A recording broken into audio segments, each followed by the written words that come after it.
Continue, guys, with problem number 7. Tessellated hexagons of sides 5 and 7, respectively, are given below. Observe their structure. So by tessellated hexagons, I mean hexagons which are broken into smaller parts, more or less, like floor. You see, like mosaicos. Okay, so this is a hexagon of side 5. 1, 2, 3, 4, 5. 1, 2, 3, 4, 5.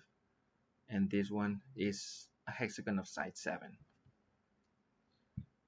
Okay, and the question is, how many cells does a tessellated hexagon of side 30 have? Well, what you can start doing here, guys, is try to see a pattern in one of these smaller hexagons, right?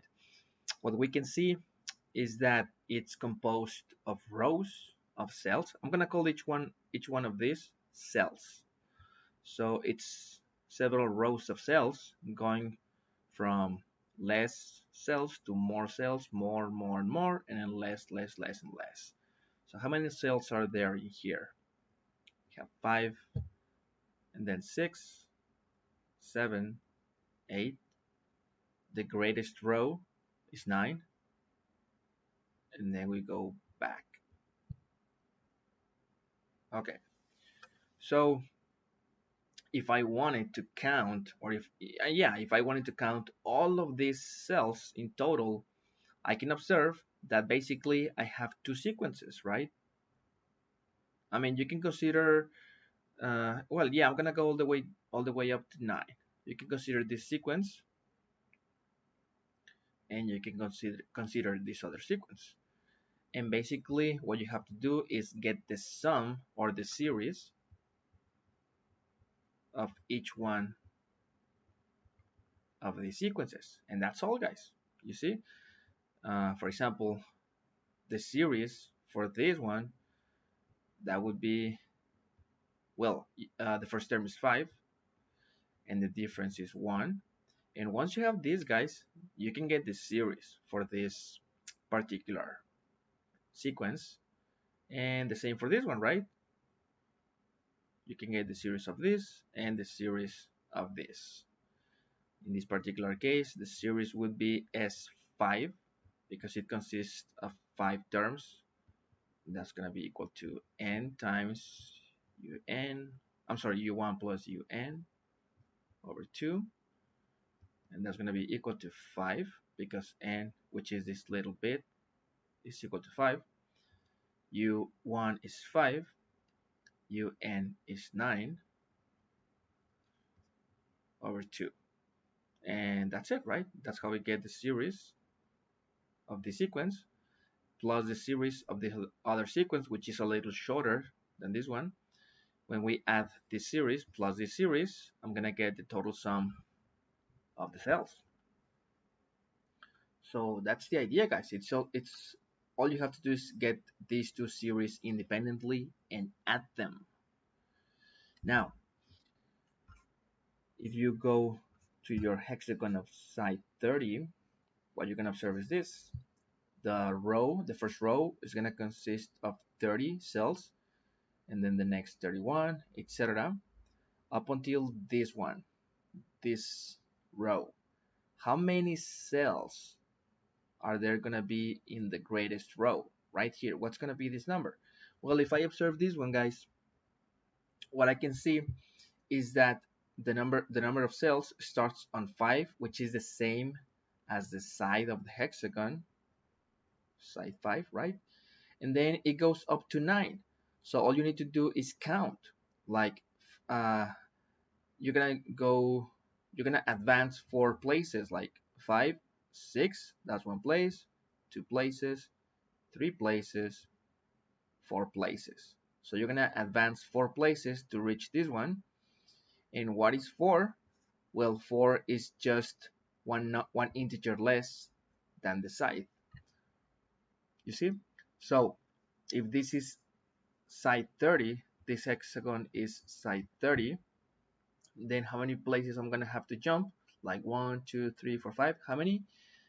29. 29 jumps in order to get to this number. Why 29? Why 29? Because according to this, it's going to be as many jumps as one less than the side. So if this is the side, this is how many jumps. So 30 plus 29, I'm going to get 59. I'm going to get 59 in here, and then all the way down to 30.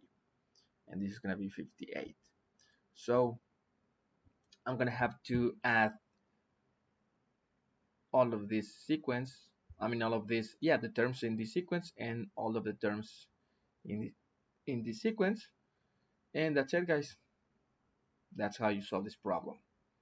Once again, uh, there is no need for me to do it. I have explained how the problem works, and that's about it. Just get the series for this sequence that starts on 30 and then 31, 32 up until 59, and then get the other series for this sequence, and then add the series for this plus the series for this, and that's the total number of cells.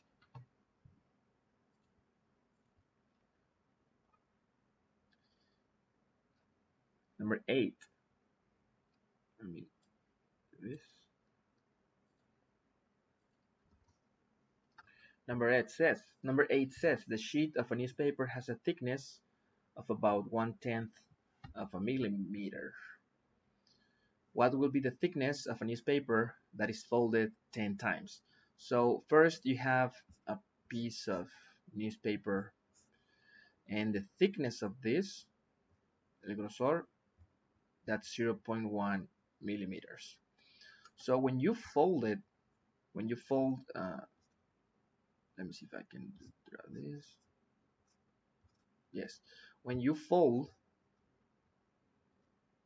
and then you produce this, once again, right, this is a folded newspaper. Now the thickness will be 0.2 millimeters, right? And then if you fold this again, you're gonna get a thickness of 0.4 millimeters. And then if you fold again, you're gonna get 0.8 millimeters, and so on. So you see the pattern, right? The thickness goes starts on 0.1 millimeters, and then 0.2, 0.4, 0.8, etc. So let me write that. Let me write that sequence down. 0.1 millimeters, and then 0.2 millimeters, 0.4, 0.8, etc. This is the first term. This is my second term, my third term, my fourth term, and so on. Okay, and so what is the question? What would be the thickness of a newspaper that is folded 10 times? And remember that in this problem, guys, a lot of people made the, made the error of looking for U10. Like a lot of people tried to find this value and they said this was the answer. And no, that would be incorrect, because you should understand that the the thickness the thickness when you have folded just once is this one. This is the fold number 1. So this corresponds to the fold number 1. The second term in this sequence corresponds with the fold number 1. The third term corresponds to the fold number 2. The fourth term corresponds with the fold number 3. And so the 11th term will correspond to the fold number 10. So this is the term that you're looking for, U11. You're looking for this term, U11. So what are the characteristics of this sequence? This is a geometric sequence which starts at 0.1 millimeters and whose ratio is 2. So if you want to calculate U11, that's going to be U1 times the ratio to the n minus 1. And it's just a matter of substituting, right? This is U1, the ratio is 2, n is 11, minus 1, and that's going to be 0.1 millimeters times 2 to the 10. And in fact, we can actually leave it like this, guys. This is a perfectly good answer. You don't have to raise 2 to the 10 and multiply by 0.1 in order to say that this is in fact the thickness of the newspaper at the fold number 10. This is already a good answer, a perfect answer. If you multiply both, you're gonna get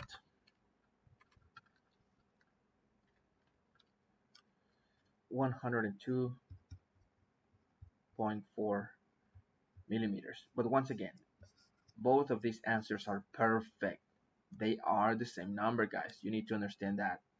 If let's say that you did not have a calculator, you don't have to do this, guys. If you keep just this answer, that is perfectly correct.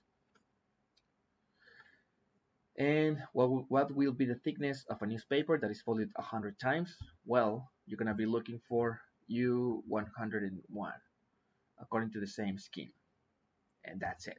I'm not gonna do it.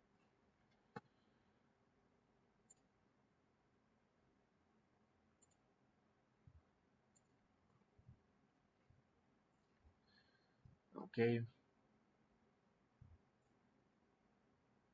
Number 9. It says a single bacterium starts dividing into two bacteria by binary fission every minute. If the initial bacterium and every single new bacterium has a mass of 1 times 10 to the minus 12 kilograms, how many minutes are needed so that the whole mass of bacteria have the same mass or more of an average human adult? And we consider the mass of the human adult as 70 kilograms. So the way in which I started solving this problem, guys, was asking this question: how many bacteria do I need?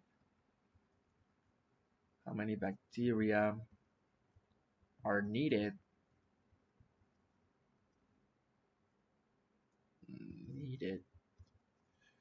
to produce a mass of 70 kilograms, which is the mass of the adult? How many? Well, if I know that each bacterium has this mass, then I must have the following: that the number of bacteria that are needed to produce 70 kilograms, let's call that N. This is the number of bacteria that I need to produce this mass. Then the number of bacteria times each the individual mass of a bacterium, which is this much, must be equal to 70 kilograms. You see? That's how you find N, the number of bacteria needed to produce 70 kilograms. Just multiply N times the individual mass of each of these things, and you're going to have 70 kilograms. So N will be 70. Let's ignore the units. Over 1 times 10 to the minus 12.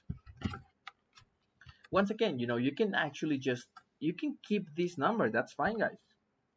You need to understand that idea that, you know, a, a lot of people think that you have to do the following. Like, you have to write like this number. And that's not true. This number and this number are the same. They're not different. Okay?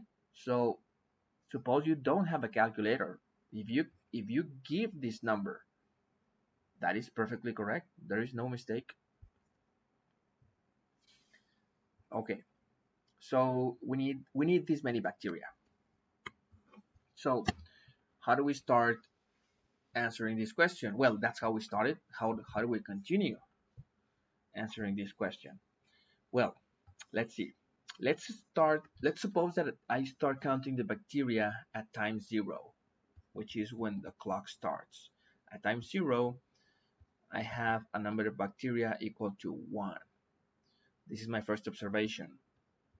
At time 1 minute, I'm going to have 2 bacteria. because this one will will divide into two, and then each one of these will divide into two once again. So this is times 0, time 1, and time 2 minutes. And so you can see the pattern, right? At time 3 minutes, we're going to have 8, etc. Okay, so what can I see? I can see that the number of bacteria that I have at each minute, at minute 1, I have 2 bacteria in total. At time 2, I have 4 bacteria in total, and so on. So this corresponds to a geometric sequence, right? It's a geometric sequence whose first term is 1 and whose ratio is 2. Okay, and the way in which I solve this problem is at what time do I get a number of bacteria equal or slightly larger than this? At what time? Well, if this is my first term in the sequence, if this is my second term, this is my third term, my fourth term, and I don't know what number of term this is, I'm just gonna label it UN because I don't know yet what place this term has. So I just call it UN. And now that I know that,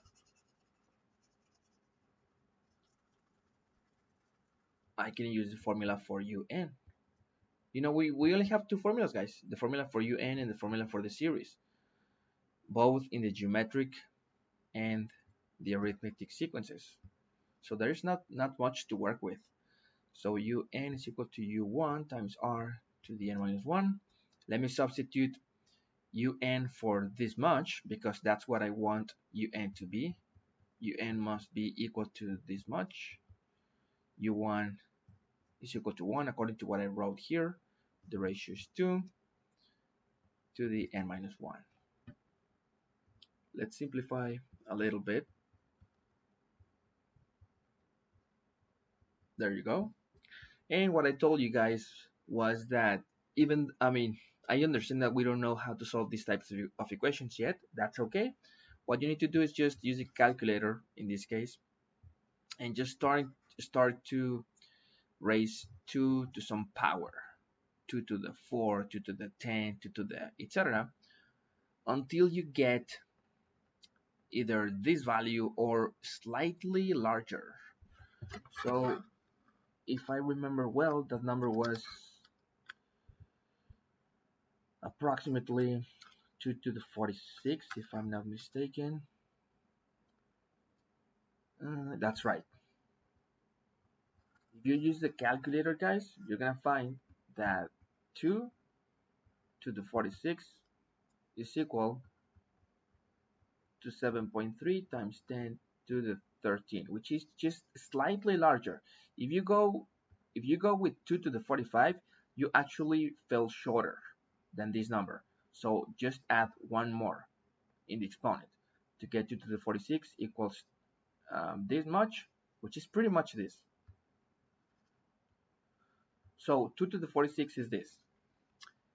And what that means is that if I want this exponent to be 46, then n must be 47, because 2 to the 47 minus 1 is going to be 2 to the 46. So the way in which we solve this equation for n was just a trial and error. Trial and error process, which is okay. It's not very elegant or anything, but it's, you know, it's not bad. It's not bad. It's not incorrect. That's what I mean. So n is 47. What does that mean though? What does that mean? It means that this n right here, this n is 47. And I have already found the place the place of this term in this sequence.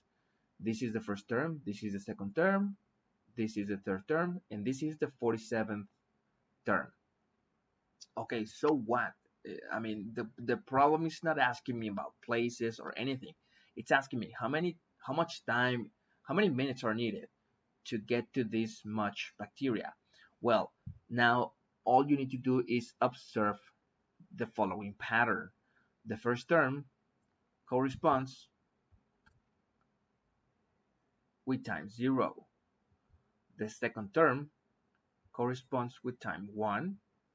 The third term corresponds to time 2, and so on, right? So basically the minute here is one less than the sub-index in here.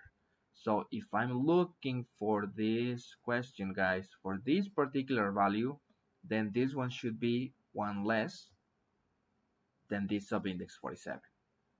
And I'm done. This is minute 46. So you see, there must pass 46 minutes to get to this many bacteria, and this is the answer, because these many bacteria, when you multiply them by their individual masses, you're gonna be collecting this much mass, and that solves the problem. The problem is 46 minutes.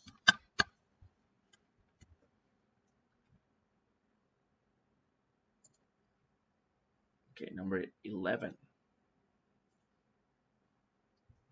We have that a virus infects a person, and this person has the potential and will in fact infect 3 people after 24 hours, and then will die, no longer being able to infect anybody else.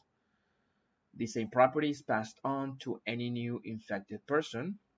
How many hours are needed for the whole world's population to be infected?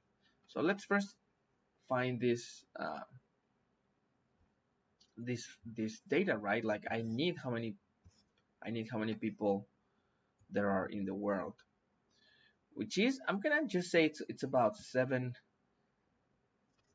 Sorry. Oops.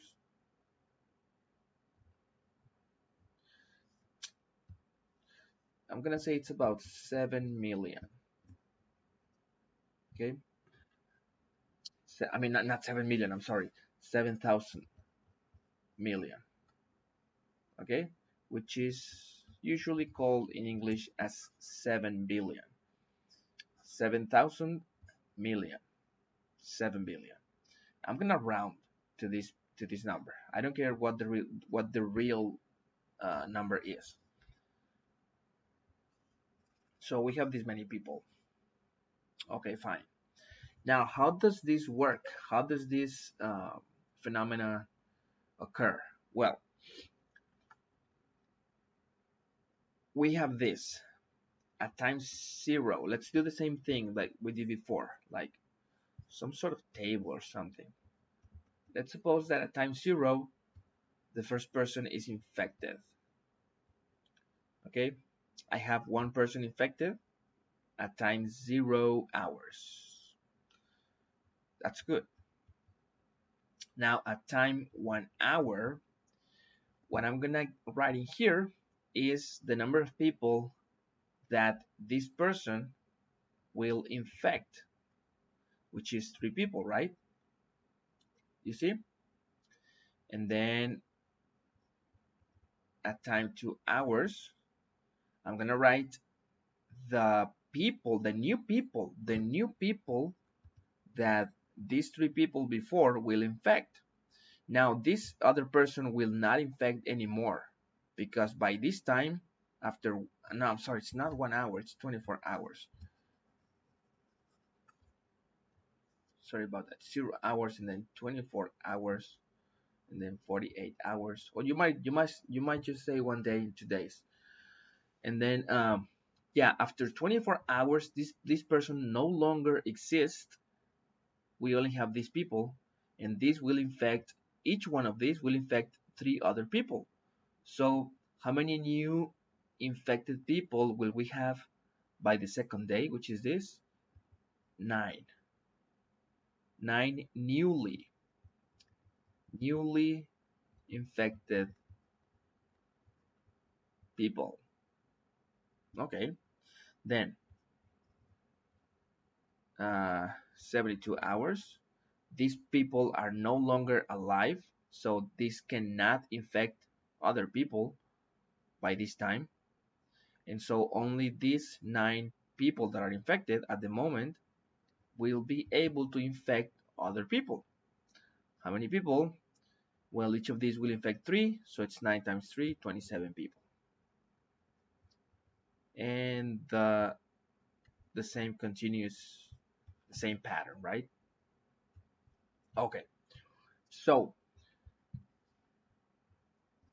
what do we do now? By 72 hours, guys, at the third day, how many people have been infected at this precise moment? How many people have been infected? If you answer 27, that would be incorrect because there have been this many. I mean, one person, and then three people, and then 9 people, and then 27 people in total. You need to add all of these people because these are only the newly infected people when you jump from the second day to the third day. You have 27 recently infected people. You see? But all of these people have been infected before. So by 72 hours, you got this plus this plus this plus this people that have been infected. So it's going to be the series. It's going to be the series.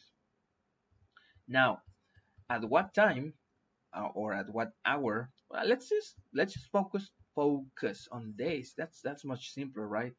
I mean, it's just nonsense talking about hours. It's just 1 day, 2 days, 3 days. And at what day am I gonna have these other newly infected people? And in total, like the sum of all of this will be equal to 7 billion, which is all of this, right?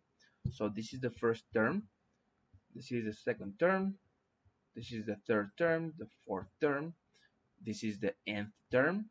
I don't know what value goes here.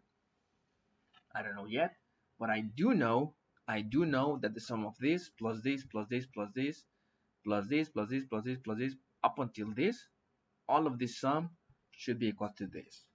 So let's make use of the formula for the series of the first n terms of a geometric sequence, which is equal to u1 times 1 minus r to the n over 1 minus r. Okay, and let's substitute what I need to substitute. The sum should be equal to this. Let me put it in scientific notation. 7 times 10 to the 9.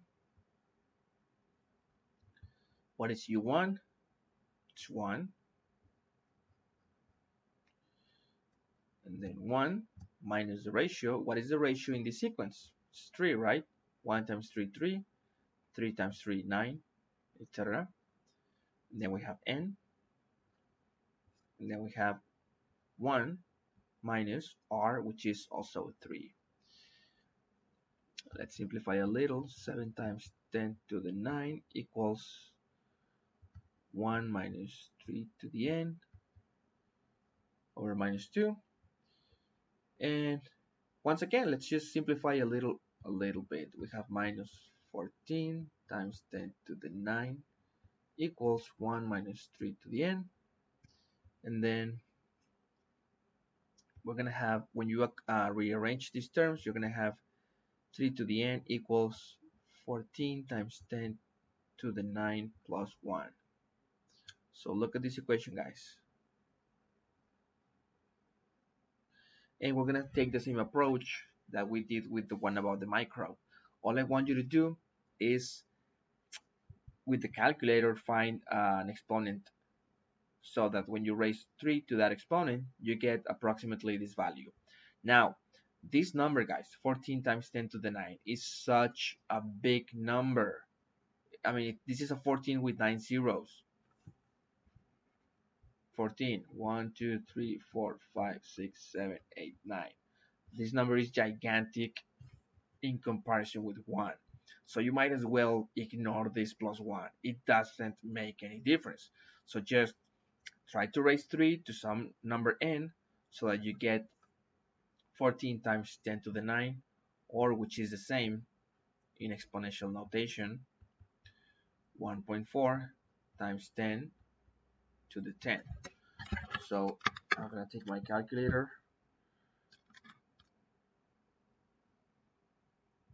and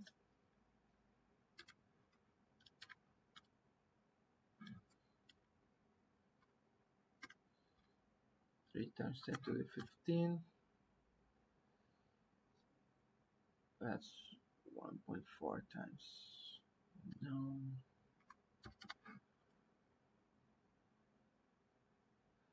I think it's gonna be 17, no, that's not yet, 3 to the 20, that's a lot, 3 times 10 to the 9, no, I get 21 days, well no, it's gonna be 3 to the 22, yeah, when I raise 3 to the 22 guys, I get 3 times 13 times 10 to the 10, which has already surpassed this much. If I go one down, if I go 3 to the 21, what I get is actually 1.04 times 10 to the 10, which is, this number is less than this number. So I must play safe and go for n equals 22. So I already know n. N should be equal to 22. Okay, 22. Now I can erase all of this stuff. I don't need it anymore. I don't want to get confused, so I may as well erase it. And what is n? N is this subindex. So this term is 22. This is U22. And we observe the same pattern, right? For 0 hours or the zeroth day, we get the first term. For the first day, we get the second term, and so on. So what day should this be? This should be day 21 because it's one less than this. So how many hours are needed for the whole world's population to be infected? Well, 21 days times 24 hours. So 504 hours after we multiply the amount of days by 24 hours. This is what we get.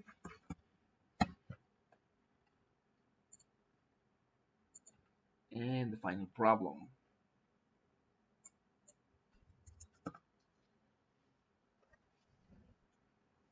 We have a ball at an initial height of 1 meter.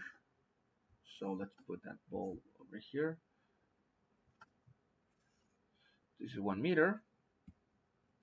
And it falls down. And it's going to bounce in this way, like goes down and then up to the middle of the previous height, and then down again, and then up again to the middle of the previous height, which was this, and then down again and up again, and so on.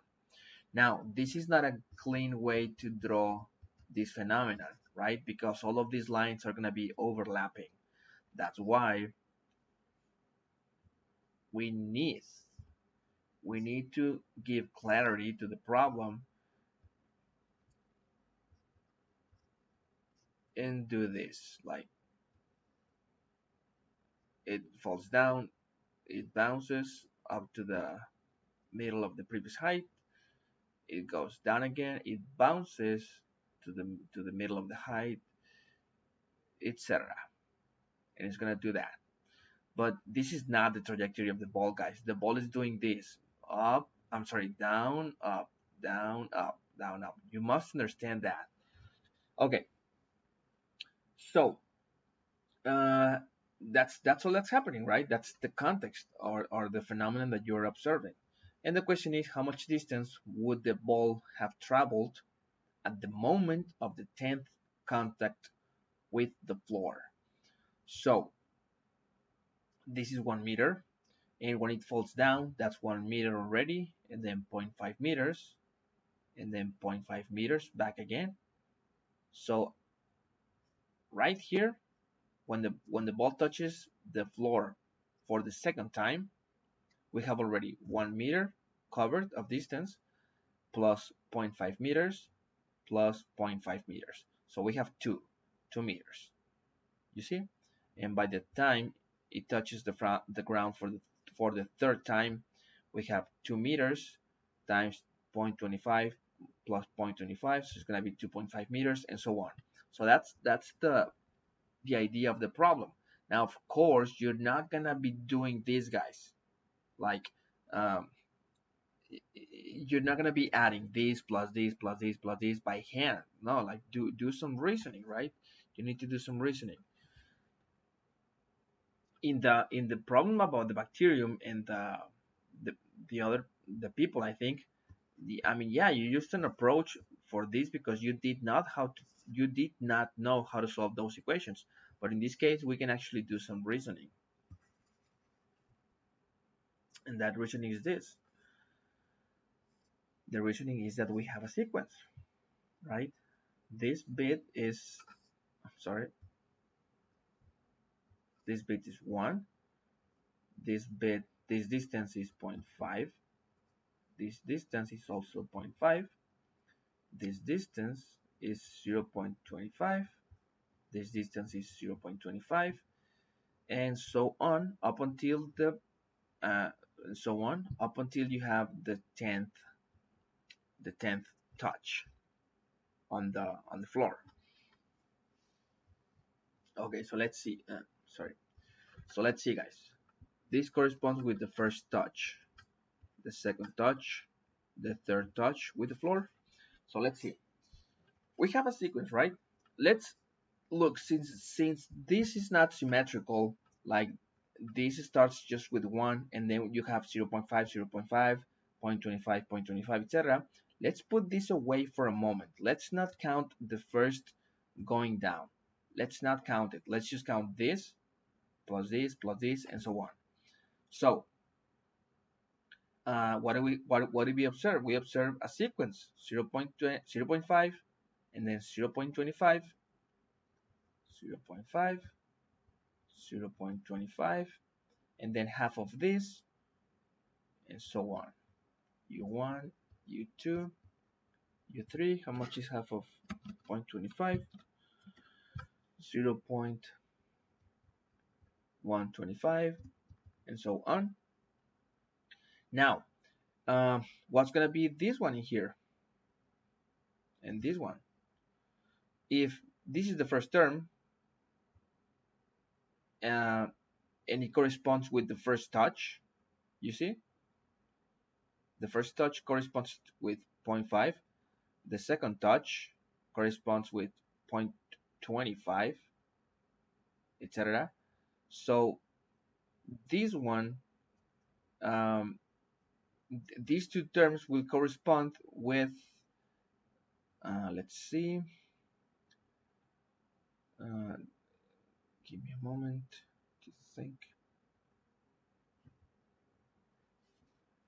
This is the touch number 9, right? This is the 9th and this is the 10th. Okay, so 0.05 second.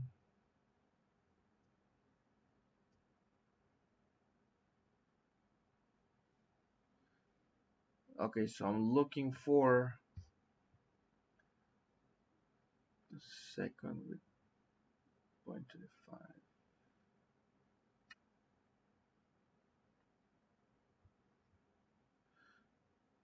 Okay, U10. Okay, how much will this number be, guys? The 10th term. So what is the first? Sorry about that, guys, I was just getting confused. U1 is 0.5 and the ratio is gonna be 2. No, I'm sorry, 1/2,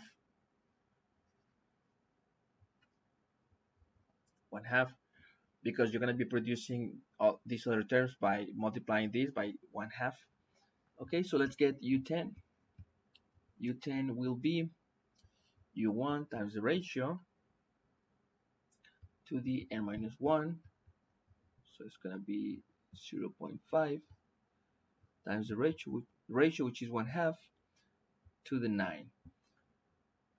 And how much is that number? It's going to be a very tiny number, extremely tiny.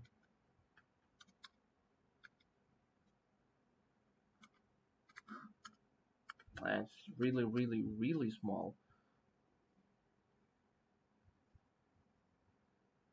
It's going to be 9.76 times 10 to the minus 4. Okay, so that's all of these, guys. It's just one of the sequences, right? And we have the other sequence when it's going down. You have two sequences because it's symmetrical. It's 0.5, 0.5, 0.25, 0.25, 0.125, 0.125, and this one,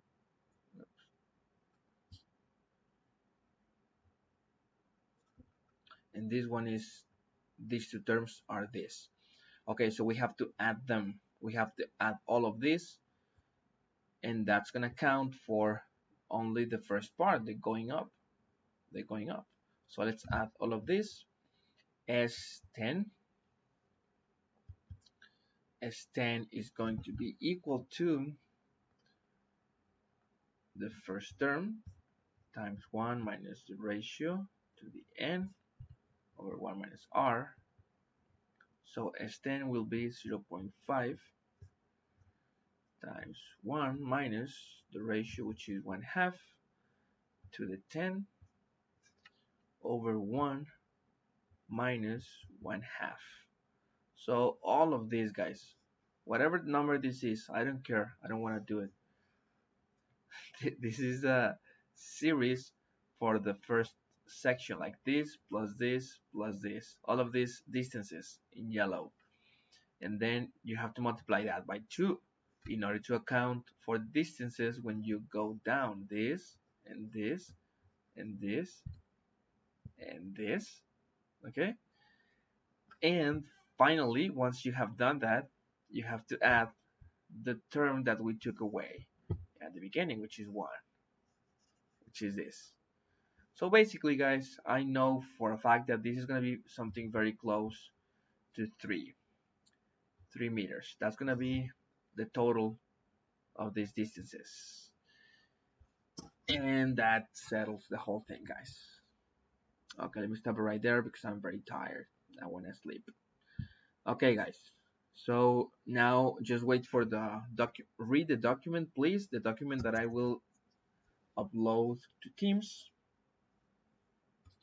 Read the document in which I'm going to give you suggestions and instructions for the exam, because I want you to face the exam already knowing what you could do for suggestions in order to have a good exam, and what you must do for the instructions, and so on. Okay, guys, thanks so much. See you later.